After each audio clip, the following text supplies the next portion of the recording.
안녕하세요. 주영호 목사입니다. 지난 성탄과 2023년 새해 잘 맞으시고 좋은 시간 가지셨죠?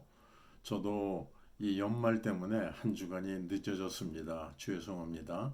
어, 오늘 저희가 살펴볼 말씀은 계시록 마지막 장인 22장의 말씀입니다.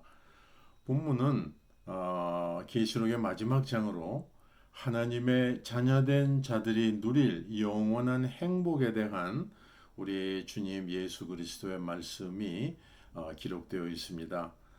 그런데 이 한 가지 오늘 본문에서 어려운 부분이 있는데 이것은 22장 13절에 나와 있는 말씀을 번역하는 과정에서 이 행복하게 되는 것이 무엇인가에 대한 두 가지의 번역 때문에 그렇습니다.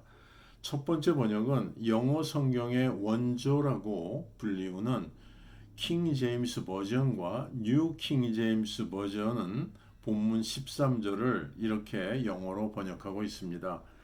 Blessed are they that do his commandment, 즉 하나님의 명령을 행하는 자들이 blessed, 즉 복되도다라는 이렇게 말씀으로 번역하고 있습니다. 그런데 반면에 New American Standard Bible이라는 NASB와 NIV 성경 그리고 한글 성경에는 다르게 영어로 번역이 되어 있습니다. 즉 Blessed are those who wash their robes, 즉 그 두루마기를 빠는 자들은 복이 있으니 라고 이렇게 한글로 번역이 되어 있습니다. 이 차이점은 전혀 다른 내용인데 이 차이점은 킹 제임스 버전과 뉴 킹 제임스 버전은 중세기 캐톨릭 교회가 사용하던 라틴 벌게이트라는 그러한 라틴어 성경을 영어로 번역하였기 때문입니다. 그래서 그 캐톨릭 교회가 자기네 어떤 목적을 위하여서 헬라어를 라틴어로 번역을 하고 사람들이 잘 이해 못하는 라틴어를 신부들이나 그 교회의 그 성직자들만이 이것을 공부하고 사용함으로 인하여서 많은 그러한 교리적인 잘못을 행한 그러한 연유가 있지만 그들은 이 라틴어로 된 성경을 영어로 번역을 하였기 때문에 그렇게 하나님의 그 commandment, 즉 명령을 행할 때만이 복을 받는다라고 이렇게 하였지만 헬라어 원어 성경에는 전혀 그것이 아니라 두루마기를 빠는 자들이 복되다라고 이렇게 번역한 그 차이점이 있습니다. 만약에 라틴어 성경과 같이 하나님의 계명을 실천하는 자가 복되도다라는 이 말씀이 사실이라면 우리는 참으로 복된 자가 아니라 오히려 행복하지 못한 자들이 되는 것입니다. 왜냐하면 우리는 어느 누구도 하나님의 그 명령을 완벽하게 실천할 수 없기 때문입니다. 그렇다면은 이것은 마치 주님 오시기 전에 구약 시대에 그 구약 시대 사람들이 하나님의 명령을 실천해야지만 복을 받는다라고 하는 그곳으로 우리를 되돌려 놓는 것이기 때문에 주님 예수 그리스도의 그 은혜가 무효가 되어버리는 그러한 번역인 것입니다. 그래서 가장 크고 또 가장 최종적인 주님의 마지막 축복은 13절에 그 두루마기를 빠는 자들의 복이 있으니 이는 저희가 생명나무에 나아가며 문들을 통하여 성에 들어갈 권세를 얻으려 함이로다라는 이 말씀이 우리들에게 축복의 말씀으로 주어지는 것입니다. 그런데 이 축복의 말씀은 우리 주님께서 마태복음 5장 처음으로 사역을 시작하시면서 하신 팔복의 말씀과 연결이 되어 있는 것입니다. 팔복의 말씀에 보면은 마태복음 5장 2절에 애통하는 자는 복이 있다라는 이 말씀을 하시는데 즉 영적으로 자신이 더없이 더러운 죄인인 것을 깨달은 자가 애통하게 되는 자이고 자신의 죄를 씻기 위하여서 무엇을 하지 않으면 안 되는 것이며 이것이 바로 오늘 본문에서 주님께서 말씀하시는 것입니다. 즉 십자가에서 우리의 죄를 위하여 흘리신 보혈, 예수 그리스도의 보혈로 자신의 더러운 죄를 빨게 되는 자는 행복한 자고 그 결과 그는 천국에 영원한 천국에 들어가게 된다라는 이 말씀입니다. 성경에서 우리가 깨끗하게 빨아야 하는 옷이 바로 사람들의 속사람을 지칭하고 있는 것을 여러 곳에서 말씀하고 있습니다. 메시아이신 주님 예수 그리스도께서 앞으로 이루실 일에 대한 예언을 한 스가랴는 스가랴서 3장 3절 이하에서 이런 말씀을 하십니다.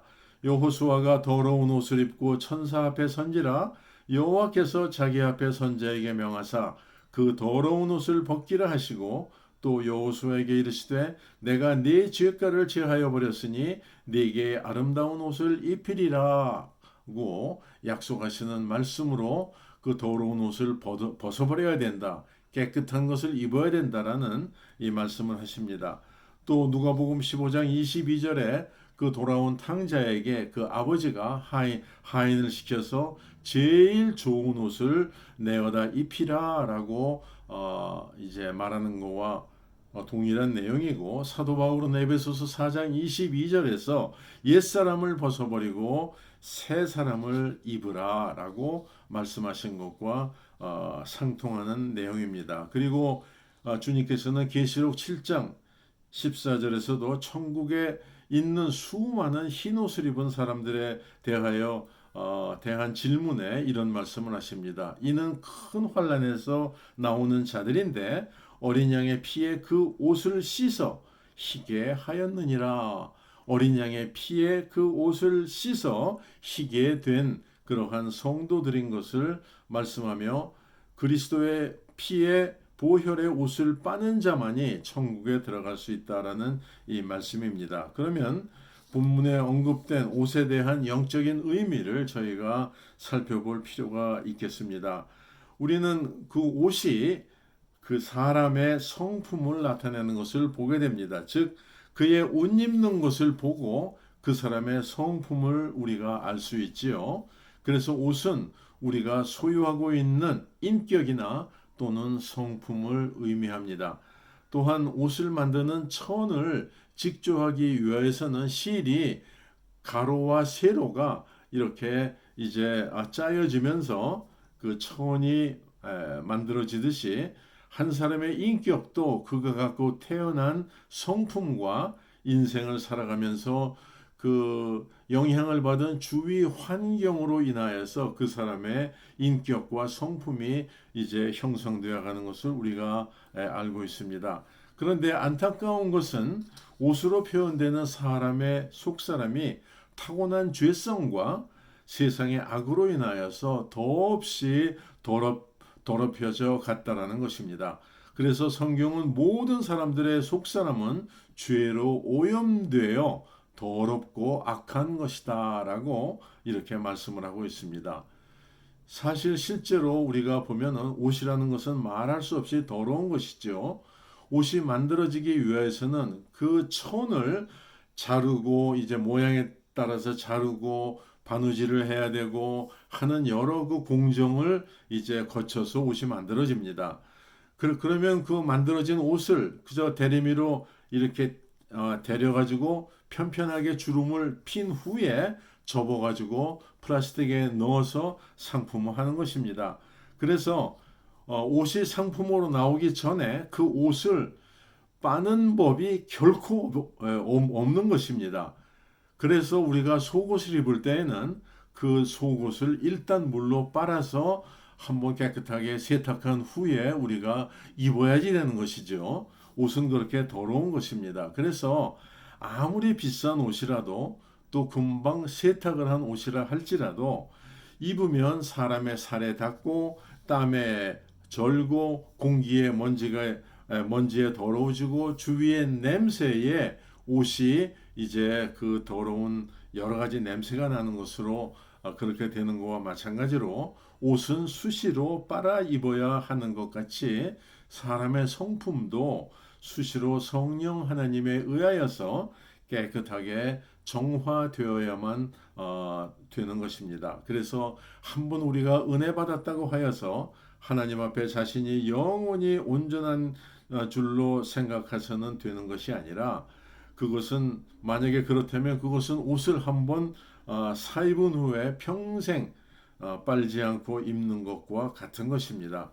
바로 이 때문에 우리는 예수 그리스도의 보혈로 우리가 수시로 씻겨야만 되는 것이고, 우리가 빨아야지만 되는 것입니다. 헬라어 성경을 보면은 우리는 이 현재형을 보혈로 빨아라라고 하면은 일회적인 그 빠는 것으로 우리는 알고 있고, 한글도 그렇고 영어도 그렇고 다 그렇지만, 이 하나님의 말씀이 기록된 이 헬라어 성경에는 이 현재형이라는 것은 일회적으로 그 순간에 어떠한 행해진 이거로 끝나는 것이 아니라, 헬라어 성경에서 현재형은 끊임없이 반복적으로 진행되어가는 이 진행형으로 표현이 되고 있는 것입니다. 그래서 한번 빨아라 그러면은 빠는 행동이 일회적으로 빨고 끝나는 것이 아니라 계속해서 진행형으로 빠는 그 행동을 의미하는 것과 마찬가지입니다. 그래서 우리는 예수 그리스도의 보혈로 옷을 빨아라 라는 바로 이 말씀은, 우리가 끊임없이 이 성령 하나님에 의하여서 성화의 삶을 살아가면서 성령에 의하여서 우리가 우리의 그 속사람이, 우리의 영혼이 씻김을 입는, 즉 세탁이 되어가는 이러한 과정을 살아가라라는 이 말씀입니다.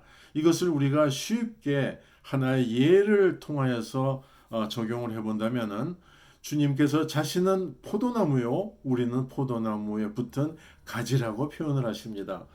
그때에 우리 포도 가지가 된 우리가 열매를 맺기 위해서는 내가 무엇인가를 힘을 쓰고 애를 쓰고 뭐를 해야 되는 게 아니라, 포도나무에서 이게 공급되는 수분이나 양분을 우리가 가지기 때문에 그냥 받아들이기만 하면은, 아무런 저항을 하지 않고 그저 받아들이기만 하면은 우리가 그 참 좋은 포도라는 열매를 맺는 것 같이, 나의 영혼이 항상 주님 예수 그리스도와 연결되고 맺어져 있음으로 인하여서 주님이 하시는 모든 것에 내 자신을 잘 다 맡기는 적극적인 순종함이 내 자신에게 있을 때, 우리는 주님의 보혈로 씻김을 받게 되는 것을 의미하는 것입니다.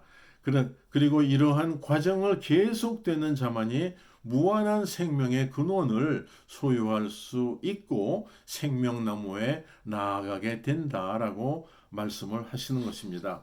우리가 지금은 이스라엘이 40년간 광야를 방황하며 약속의 땅을 향하여 나아갈 때 수없이 세웠다가 헐었다가 하는 장막과 같은 그 인생을 우리도 비슷하게 살아가고 있지만, 히브리서 11장에 이런 말씀이 있습니다. 저희가 이제는 더 나은 본향을 사모하니 곧 하늘에 있는 것이라. 그러므로 하나님이 저희 하나님으로 일거듭 받으시기를 부끄러워 아니하시고 저희를 위하여 한 성을 예비하셨느니라 라는 말씀과 같이, 하나님의 때에 우리는 영원한 본향에 들어가게 되는 것입니다.